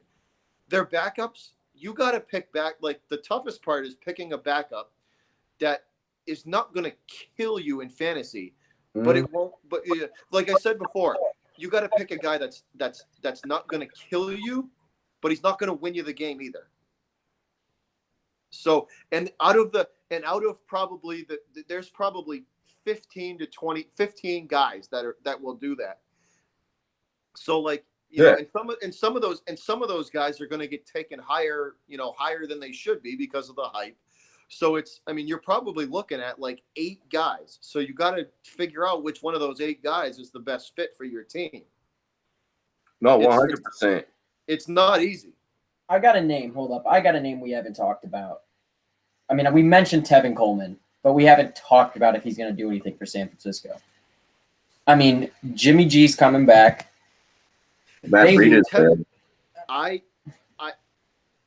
With the way, here's why I would stay away from Coleman, because look at the way San Fran drafted. How did they draft? I mean, they went defense first. Yeah. They went D and they went wide receiver heavy. Yep. So what do you think that offense is going to be doing 65% of the time? I think it's going to be a West Coast style offense. I think it's going to be a lot of in the air. Listen, 65 to 70% of the time, that ball is going to be in the air. They did not sign Jimmy. They did not sign Jimmy G to a huge contract like that to run the ball. Tevin Coleman's a receiving back. He can catch the ball out of the backfield. I agree. I have him high on my list. He's behind Kittle, right? Tevin Coleman's going to be behind Kittle, behind Goodwin, and behind that young receiver they just drafted. Debo. Yeah. So and then there's also Dante Pettis as well, who had a really good year. He's fourth in the options. So like, do you really think so Jimmy G's got to go through 4 reads to get to him on a wheel route going down the sideline? I don't think about this, because you know Debo and Goodwin are going to be going, post corner deep. You know what I mean? Exactly. You're gonna have on your outside, you're gonna get Godwin, Pettis in the slot. You'll probably have Debo. And all them guys are running routes that are 15 yards plus. Exactly. Yeah, and they're all going to burn safeties. Like Dante Pettis, such a big body receiver. Debo don't give a fuck. Like, he's gonna move you out the way and catch the ball at the highest point. Think about this. What do you think a 5'11" cornerback's gonna do against Debo's one-on-one on Debo? Debo's gonna take that dude and throw him out the club. Exactly. Yeah.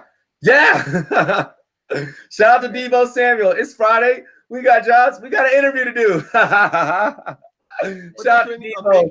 Like, having Debo in the slot is huge for them, because you actually have like a big body, strong slot guy. It's not like a little tiny shifty Wes Welker. Like, you have a legitimate like Debo could be a deep threat as well, and you're taking him and putting him in the slot, a big body slot receiver. Those guys always succeed in the NFL. They always do well. Yeah. And here's the thing, Debo's not afraid to go across to make his living in the middle of the field and take hits to catch the football. It's going to depend on Jimmy G. And listen to this, right? What do you think? How has Tom Brady made his living for 22 years? The middle of the field. Middle of the field. And Jimmy G learned in that system. So listen, if you got a slot guy who's willing to stick his neck out for you and is always open, what are you going to do? You're going to get that ball over the top of those linebackers, and Debo Samuel could have a huge year. Oh, he definitely could. I mean, again, their offense is going to depend on Jimmy. It's how he comes back from his injury, straight up. Nick Howard, in terms of so the Nyheim Hines pick, if you're going like PPR, like I like Naeem Hines. Let's see here. Jacobs is a good pick. I feel like Cook could possibly cost you because of injuries, and absolutely no with Drake. Absolutely no with Kenyon Drake. Absolutely, positively, fuck no. No, who's asking about Kenyon Drake? Nick Howard. He said Breida, McKinnon, Coleman gonna be crazy. Chubb, Cook, Jacobs, Hines. Drake would be more effective picks. Nick, look at my face. Nick, look at my face. Don't do it. Stay away from the light. No, stay away. Kenyon Drake is just not. Again, he's a daily guy. He's a daily fantasy guy. Like one day you're like, holy shit, that was the best thing I've ever done by putting him in the lineup. The next 3 weeks you're like, wow, how fast can we drop this dude? That's like I said, Kenyon Drake's another one of those guys where if you're a daily fantasy guy, monitor the trend, like just watch how he's performed, because it's like 2 or 3 games and then he explodes for one big game and then 2 or 3, you know what I mean? Just keep an eye on the trends, and if he's on an upswing, then grab him up. Yeah. Grab him up as a fantasy grab him up as a flex guy and plug him in as a flex. Landon, we will do so wide receiver episode will be next week. Yep. So we're gonna do these week by week. Hold on, I gotta get me another beer. I already drank 2 of these some bitches, so here's number 3. Dude, I need to go fucking get another one too. Attaboy. All right, I'll be back. You're still. Oh. Yeah. Oh, you actually did it. Do what? Thank you. I mean, I'm working it. Working. Damn Working. Right. Working. Damn right. Hey. So, I mean, aside from a lot of the big running backs we talked about, I mean, we said like the top 4, the top 5, like you could take any of the top 4. I mean, you could take Zeke, Kamara, McCaffrey, and Barkley. Any of those could be a top 3 pick, and you can be proud of yourself. Like there's not anything else. Like so to kind of get off track here, you know what the most interesting question of this year is going to be with me? How are the Browns going to do with all those egos and all that talent this year? Because here's the thing: if Freddie Kitchens, that first year coach, right? If Freddie Kitchens can like manage that talent, those egos, and get them to all like buy in, dude, that team is fucking scary. They're already. I mean, on paper, that's like a top 3. Look at that defensive line. Look at the Browns' defensive like front 7. Who's going to be able to run on that? Like the last couple of years, silently gone defense, and nobody is paying attention to Myles Garrett's big ass still there. Like he's finally coming into his own. Like, but that's what I'm like. Like, dude, if the Browns could ever like if they manage to just control those egos and get on the same page with each other, that team is scary, dude. Scary. I lost the bottle opener. Like, think about this: Odell, and Jarvis on either side. You know what I mean? Like, come on, man. So, I'm sorry. I'm kind of yes. UFC tonight, Nathan. UFC will be tonight. We're gonna do this for about 15, 20 more minutes. Say I have a car to go get. Oh, we got some people we're gonna yeah. What? We got some people we're gonna challenge here in a few. Yeah, I just cracked a new one.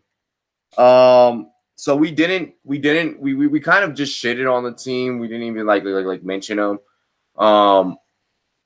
The Eagles, they did get Jordan Howard, Miles Sanders. They drafted him. Like, if you had I don't think the Eagles are going to do well this year. I think there's going to be a significant drop. I think that there's too much chemistry. I think they gotta redo their chemistry, honestly. Well, here's what it is, right? It's that Robbie, because you play them. How inconsistent have they been over the years? Fairly. I mean, they've been consistent in terms of winning games. But in terms of gameplay, like when you actually I mean performance wise, dude. Come on, man. It's like up year, down year, up year, down year, up year, down. It's like Carson Wentz. Like Carson Wentz on film did not impress me last year. And they made a. Here's the thing. They made a. You know what they should have done. You know what the Patriot thing to do would have with Carson would have been. Let him prove to you this year that he can make it through a year healthy and not get injured before you give him that huge amount of money. That money, yeah. I don't agree with I mean two would have waited. I would have told him. If I was Jeffrey Lurie, I would have said, "Look, Carson, we're gonna back the Brinks truck up for you, man. All you got to do is prove to us that you can make it through this year healthy, and that knee of yours is good. If you can do that, we're gonna back the Brinks truck up for you, man, and we're gonna give you a hell of a deal, and we're gonna sign you. We're gonna hopefully make you an Eagle for a real long time." That's what I would have done. Exactly. Because how can you trust him? He hasn't played a whole season in 2 years. I think that's what everybody thinks they should have done, except the Eagles. Like it just. And the Eagles and Louis Riddick. See, Patriot fans might be spoiled, but Eagle fans are delusional. Yeah, like I get Carson Wentz was on his way to an MVP style year last year, but like there's a difference between like having good stats and like when you actually look at the film, it's like that's a forced throw, that's a tight window. Here's the thing. What you're gonna get fur all over my damn jersey, you fat ass cat. Fucking so he forced so many throws to Zach Ertz. Like that's why Zach Ertz emerged as a top tight end because they were just tight window forced throws from Carson, and you can't continue to do that. Eventually, defenses are going to pick up and they're going to key in on that. And here's the thing, right? He plays too reckless. Yeah, he plays too dude. Don't like I understand you're trying to get the 2 extra yards, but if you want the 2 extra yards, just friggin' slide. You don't have to put your shoulder into a 280-pound linebacker. Just slide. Look at Brady. Brady slides for 3 yards and gets what he needs. Just slide. The problem is a lot of these young guys just like, again, Josh Allen will try to go over you. Trubisky doesn't slide to save his life, and I don't think Mitch knows how to slide. That's what I'm saying. None of these. Hey, y'all are saying the same exact thing about a quarterback that's my favorite. Okay. None of these guys are looking for the slide anymore. They're straight like John Elway helicopter. Look what happens. Cam Newton never slid before he got his head taken off, and his coach was like, "Look, man, slide because Josh Allen does not you're the slide. quarterback." So let's talk about this then, because we can use our platform for something positive right now. Slide. If you're a quarterback, instead of taking a big hit to the head or upper body, slide. So I want to take it a step further than that. Actually. And I want to say to anyone out there, like, so I used to be a Pop Warner defensive coordinator for my little brother's team. I want to say this, okay? If you are a coach in Pop Warner high school, middle school, college, teach these kids to slide, save these kids, and teach them the right techniques. The baseball coaches teach us to how to slide. Like I knew how to slide at like second grade. That's so different. I mean, it's different. If you time your slide right, you could get 3 yards out of it. You got cat hair on your chin. I got cat hair everywhere. No, the cat weighs 19.5 pounds. Fuck. What the fuck? You feed that thing? Butcher's block? He's half Maine Coon. He's huge. Straight off the block, huh? Damn. He might get a scrap or two. But That's good. So I'm trying to think, because I don't want anyone to feel like, oh my gosh, these guys like neglected my team. I feel like we kind of like we broke down like every team. We'll cover your team at some point. You just probably don't have a good running back, so we probably didn't cover your team. I do the how fantasy friendly. We barely covered the Bears. I kind of cover it. Yeah. I mean, but I do the how fantasy friendly series as is. Hang on, give me 1 second. Allegheny. We talked about the Patriots. We talked about Philly, New York. We talked about the Skins. Christian McCaffrey's a boss. Derrick Henry Dude, have you seen how Christian McCaffrey looks right now? Christian McCaffrey is a linebacker. Bro, Dude, he looks like the goddamn Hulk right now. Bro, I can't remember the exact offer, but I know I made someone a fucking offer they couldn't refuse last year, and like fucking jackass just would not take it. Like he was like, nope, no, I'm just keeping. McCaffrey deserves to be in the top 6 running backs. Deserves to be there, especially and now that he's built up bigger and thicker. You know he's probably going to be able to take, the between the tackles running a little better. So it's like that's why I said if you got a top 5 pick, I mean honestly, if you're number 1 or 2 and you don't take Barkley or Zeke, like I probably am going to look at you a little sideways. But if you have a top 5 pick and you take any of those first 4 running backs, I got nothing bad to say about you. Yeah, look. Here's the top 5 in whatever. Here's the top 5 in whatever order you want to put them in. Right? Barkley, Zeke, Kamara, McCaffrey, and either Melvin Gordon or James Conner or Connor. Yeah, those are the like they can rotate depending on how you feel about both of their backfields and injuries, but top 4 are set. Set. Put a stamp in it. So at this time, I would like for us to kind of, go ahead and do that challenge, Butchers.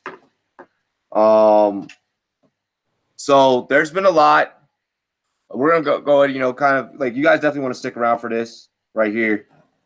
There's a compilation of quarterbacks and offensive linemen and no, just Bakhtiari. Just Bakhtiari. And they're all sitting back and they're chugging. They're chugging their beers. And they don't know how to drink no damn beer.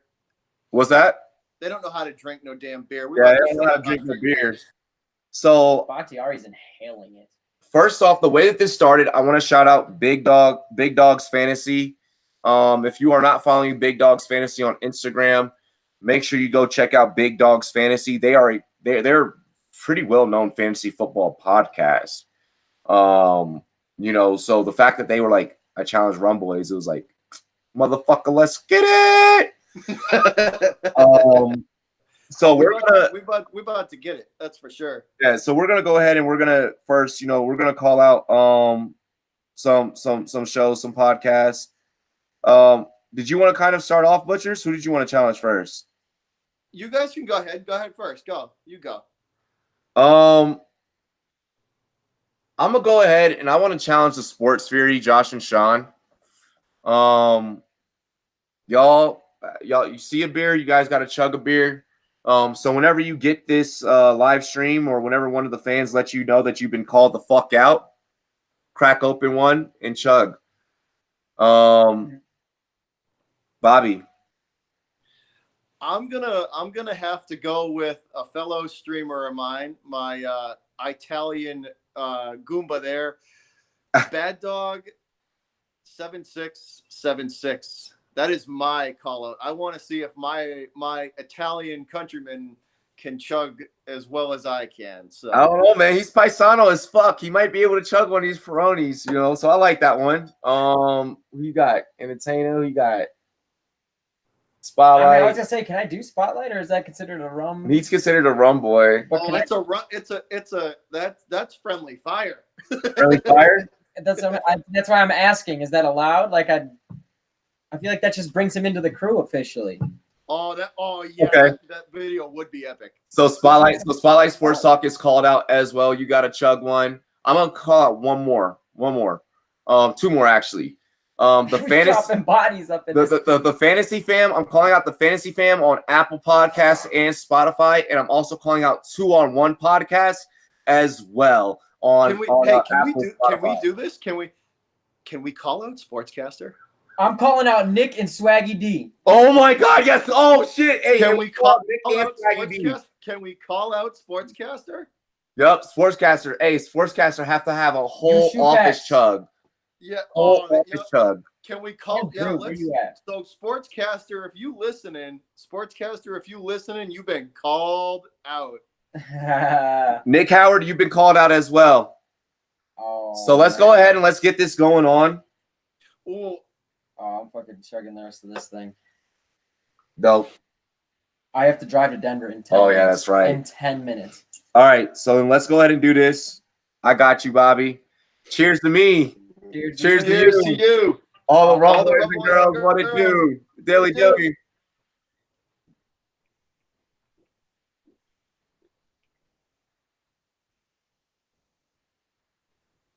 Oh, motherfucker. Woo!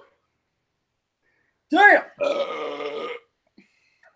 Open the throat. Get those big brown lips. I said that. You amateur. You made me laugh. It's a Super Troopers thing. He made me laugh right at the end. It came right out my nose.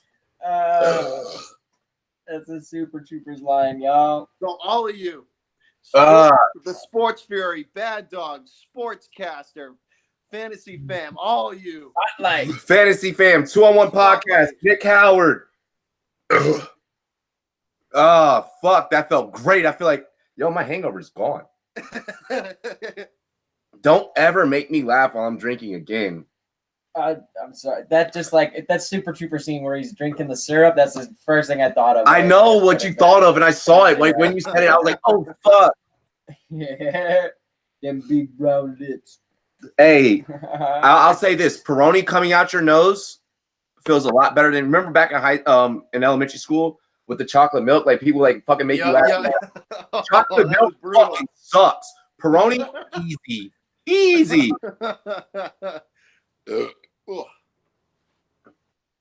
Yeah, Arthur. Hey, so now all of you guys got to post videos. Okay, this is called the This dude, we're gonna name this challenge the Fantasy Football Quarterback Chug. All right, Fantasy Football Quarterback Chug. All right. So make sure you guys post your videos with that name. Let's send them around the internet. Let's send them around Facebook, Instagram, Sportscaster, Snapchat. You name it. Man, I feel like $1 million. Yeah, dude, I'm like, fuck yeah. Like, I could do another one. I'm like, fuck yeah. Like $1 million. Dude, I'm so going to turn on the grill. Like, I got some charcoal, some steak. We got fight night going down later tonight. So we're just about to wrap up, guys. Butcher's Block, let them know what is going down on your channel. What's on the schedule in the coming days, coming night, coming, whatever. Go. Well, we'll be doing obviously, guys, we're going to be doing the NBA Finals, and we're probably going to be doing the Red Sox and any Patriots and Celtics, and basically any of the four major Boston sports news that breaks, and play-by-play for any Patriot stuff when it starts. All four major Boston sports teams will be covered on this channel. So for any of you guys that are a fan of the four major Boston sports, you're going to get it here at Rumboyz Northeast first. Or just like some good sports talk. Yeah. And we're doing call-in shows as well now. So very nice. Very nice. You're covering Bruins Blues tomorrow, correct? Absolutely. Play on my channel for that. That is 6 my time. What is it? Eastern time. Bro. I want to see you cry. You better push 7. That is. Hold on one sec, fellas. Let me get the exact time for you guys. No worries. We gotta make it proper for the fans. Make sure you guys like, subscribe. Make sure you share this. Especially share it because there's a challenge involved. And you should be anyways. Yeah, and you should be sharing it anyways. Like if you're a real fan, you should share this on social media. 8 p.m. Eastern Standard Time, my time. All right, so 8 p.m. Eastern time for the Bruins game tomorrow on Rumboyz Northeast, Butcher's Block and Patriots Talk. 6 p.m. for the Rumboyz here in the mountain. And that is an elimination game. Yes, so it is an elimination game. Win or go home, boy. It's for the Bruins. It is an elimination game. If the Bruins lose, they are done. The Blues I think you may have something. I think you may have something surprise planned for that. I think we were talking about that, right? Yeah. No. Yes, do that. Then you guys can lose. Let's just say the Butcher might be showing up in costume on that one. Exactly. There might be some face paint or some some stuff involved that you might not want to miss that stream. Yep. Hey, Aaron85, make sure you subscribe to the channel and like. Ty, I'll now turn over to you. What do you want to say, before we go ahead and log off? I mean, Robbie bodied it with the just share this thing out, send it to any and everybody, even if we come off air. It's still. Can I just say this too, right? What's up? This is a Rumboyz family, guys. This is Rumboyz OG. This is Rumboyz Central, Rumboyz Northeast, Rumboyz Philly, otherwise known as Spotlight. If you support one channel, support them all, man, because it's a family. We're all working together for something bigger than each other's channel. Yeah, so, legitimate. We're like the legitimate sports network. Like you flip through your TV for like multiple different channels for sports analysts. We have different channels that'll get you covered and get you taken care of. If you don't like one opinion, there's always another opinion that you can go to and you can support. And like I said, guys, we're all working to like. If you support one channel, you might as well support them all because we're all aimed for one goal. We're all going. Shout out real quick. Y'all are the realest motherfuckers out there. Realest motherfuckers. Anybody who supports you guys, me, Spotlight, and JD. We have the best fan base ever. Fuck yeah. Awesome. Again, y'all real, and this is a 700+ stream right now on Sportscaster, so we appreciate y'all for this. Oh yeah, hey, just so y'all know, I'm unable to retweet. I'm unable to follow people back. I hit my limit for a good while, so I have to wait. I have to hold off. I cannot retweet. I can't do anything. So Sportscaster, thank you for tweeting this out because I'm kind of fucked, which means Ty Boogie needs to create one. So I have a burner account. I'm about to get like Kevin Durant up in this bitch. Ty Boogie, believe me, Ty Boogie is gonna be the one that talks to the police when me and you are in trouble. Exactly. But other than that, I'm fucking out. Gone. Good luck finding me. But other than that, make sure you guys check us for Fight Night tonight. Fight Night will be going down the Cejudo match. We're going to be commentating that. What time is Fight Night tonight? Dude, that's a damn good question. What time does it start? Because I've heard, I think I know when prelims start, but not when the main event. You guys do. Give me that prelims time. If you got prelims time, then I can work off of that. All right, hold on. What a fight card. I know, dude. Dude, the card tonight is epic. Cowboy or Ferguson? Oh, Cowboy all day. We talked about that. Cowboy's going to be dropping bombs. We talked about that. Dude, we're going to go crazy for this fucking fight tonight. Oh, my gosh. Make sure you're in the chat, bro. It's in Chicago. Should we get on a flight? You're going to be with Listen, the Cowboy can take an absolute beating, and the dude just keeps coming back and asking for more. Wow. Oh, you're going to be with the missus, or are you guys watching the fight together? Me? Yeah. I don't know. We'll figure something out. Yeah, dude, definitely fucking, try and be in the chat. Like, oh, dude, I'll be in there. I'll be in there. All right, so I'm probably gonna. So prelims start at 6 my time. It's six Mountain Time, right? Yeah. Yeah. So I'm probably gonna be on at 6. Like, I don't like to not call prelims because sometimes prelims are better than the main event. So dude, I'll probably be back with you guys at 6. The main event tonight is gonna be awesome. Awesome. To be honest with you, I think the last 3 fights are going to be awesome. Like, yeah, both title fights, and again, the one we've been waiting for. Who do you think wins for the women tonight? Between I and what's her name? Fucking God damn it. Between I was gonna say, how do you want me to say this? Shevchenko. Oh yeah, Shevchenko. I think it's I. I think Jessica I has it. I don't know, man. I'm looking at it right now, and I'm kind of looking at like the tail of the tape, and they're pretty even, man. So this is what's different picking that fight for me is that I love southpaw fighters. So you think I'd pick Shevchenko? Yep. I'm going opposite here. I gotta go with American. America, bro. Like, I gotta go with it. I mean, I don't know, dude.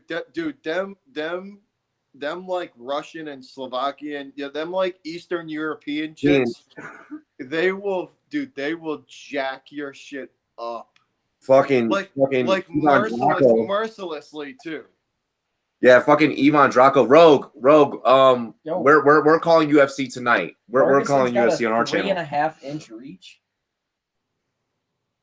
That one might be rocked, bro. Yeah, but look at everything else is almost even. Oh yeah, dude. Did you see the takedown accuracy? So the takedown advantage is in Shevchenko's favor, but here's the thing, right? If it's a stand up punch it out game, then the Shevchenko, she's going to take it in a heartbeat. If it's a stand up punch it out game, that Russian or Slovakian chick's that Eastern European girl's gonna kill her. Dude, I can't wait to call it. I'll be live at 6. If it's ground and pound though, then the American has the advantage. Yeah. But I know Ty has to go to Denver. I'll be on at 6 though, regardless, guys. Prelims going down. Worst case, I'm here at 7. Yeah. Just drop a bow on Robbie before you go, man. You just want me to do that so bad. Just fucking throw it. Just like a spinning back fist while you get up. With a beer. Nick said, Robbie be laying against the green screen. Just that would never happen. Just stay streaming for a minute. That would never happen. Nick. Technically, yes. Honestly, you are supposed to be the Cleveland correspondent. Drop some piece though. Drop a piece. Like, we need some writing. That dude talk about the Cavs. Yeah, he's got to talk about the Cavs. He's got to talk about the Cavs, the Browns. What else? Cleveland sports. I want to hear all the news I can on Cleveland, on the Browns this year. I want everything. I want everything out of fucking Browns camp. Like. Because that's the team. I'm telling you, that's the team that I'm most interested in seeing how they do this year. Fucking Rogue was like, after the fights, it's me versus Arthur.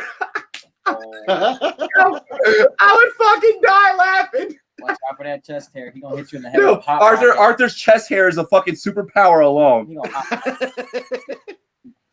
That motherfucker, like Entertainer said, you know why all Italians have a gold chain? It's a measure to cut off of the chest hair. Fucking Arthur needs a goddamn gold chain to measure his shit, but it wouldn't even be a gold chain, it'd be a choker. Oh my god. Arthur, we love you. Dude, Arthur's chest moss is legendary. Arthur's my little brother. It's all good. Arthur's chest moss is legendary. I'm allowed to make fun of the motherfucker. No one else better. Like, but shit. Hey, we love you guys. We appreciate you guys. Bobby, I know that you got plans. I know that you got to go get your car down in Denver because last night was wild. Wait. You left your car in Denver? Only my car. His wife's. Yeah, only my car. Yeah. So that's back-to-back nights where we had to leave a car somewhere. You guys might have that might be an issue. You just party and you're like, we're gonna take this one car and leave this car here and then go get that car. That's all right. I woke up in the hallway of some girl's apartment once. Oh my fucking god. We're gonna have to talk about that. No, the scariest thing before I leave, was I woke up on a fucking train from Austria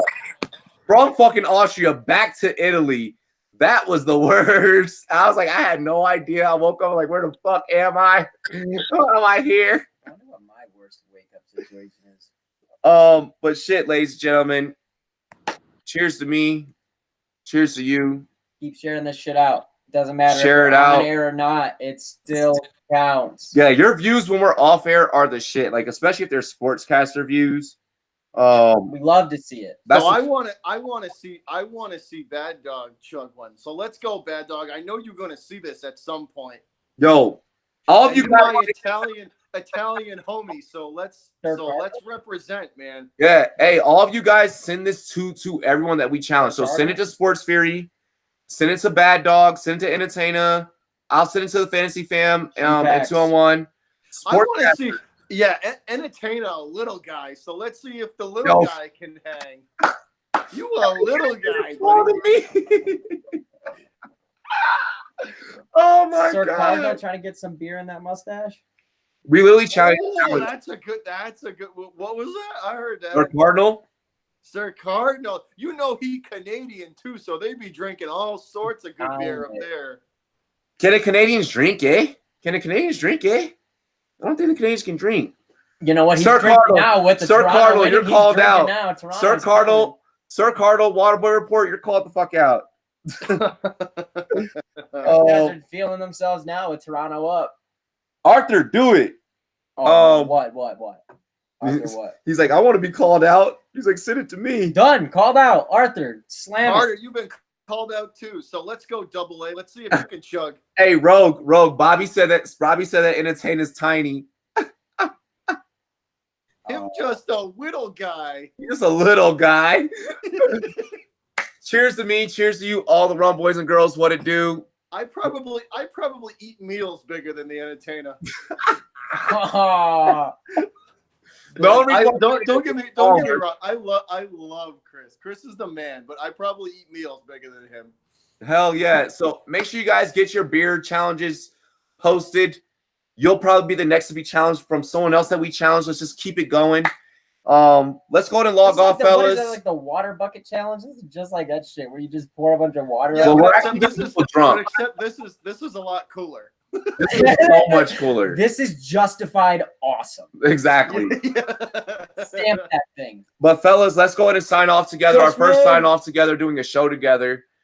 Cheers to me. Cheers to to you. All of the boys and girls what it do. Do. Dilly dilly. We'll catch y'all tonight. Howdy.